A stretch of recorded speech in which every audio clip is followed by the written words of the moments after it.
Қорқақ қоян. Ертеде орманда қайырымды қоян өмір сүріпті.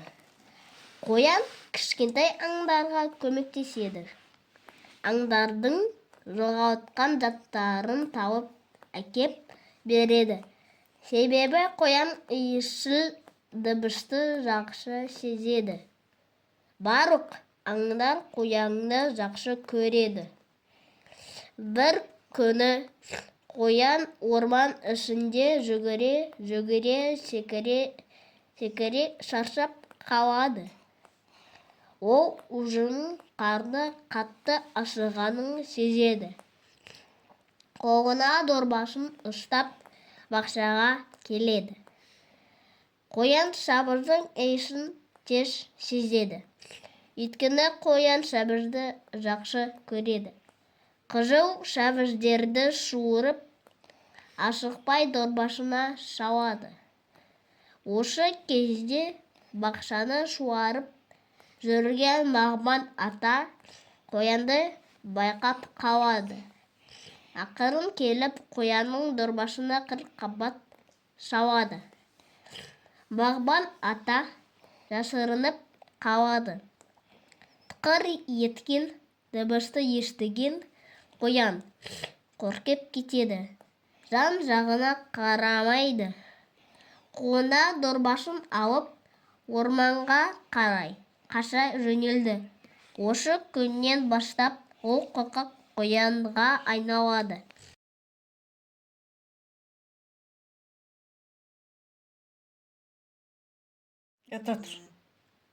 Баста. Қорқақ қоян. Ертеде орманда қайырымды қоян өмір сүріпті. Қоян кішкентай аңдарға көмектеседі. Аңдардың жоғалтқан заттарын тауып әкеп береді. Себебі қоян иісшіл дыбысты жақсы сезеді. Барлық аңдар қоянды жақсы көреді. Бір күні қоян орман ішінде жүгіре секіре шаршап қалады. Ол өзінің қарны қатты ашығанын сезеді. Қолына дорбасын ұстап бақшаға келеді. Қоян сабырдың иісін тез сезеді. Өйткені қоян сабырды жақсы көреді. Қызыл сабыздерді суырып, ашықпай дорбасына салады. Осы кезде бақшаны суарып жүрген Мағман ата қоянды байқап қалады. Ақырын келіп қоянның дорбасына қабат салады. Мағман ата жасырынып қалады. Тықыр еткен дыбысты естіген қоян қорқып кетеді. Жан-жағына қарамайды.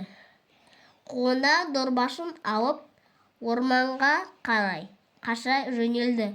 Осы күннен бастап ол қорқақ қоянға айналады.